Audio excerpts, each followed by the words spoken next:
નમસ્કાર, આપ જોઈ રહ્યા છો સ્પાર્ક ટુડે ન્યૂઝ। બોડેલી અને ઢોલકિયા વિસ્તારમાં લાઇટના ધાંધિયા જોવા મળ્યા। બોડેલી MGVCLની કચેરી ઉપર મોટી સંખ્યામાં લોકોએ હંગામો મચાવ્યો હતો।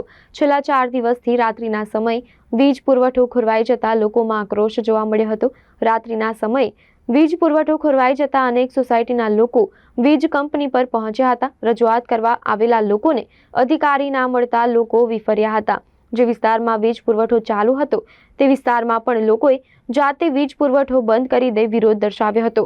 બોડેલી પોલીસને બોલાવવાની પણ ફરજ પડી હતી। MGVCL હાય હાયના નારા લોકોએ લગાવ્યા હતા। મોડી રાત્રિ સુધી રહીશોએ હંગામો મચાવ્યો હતો।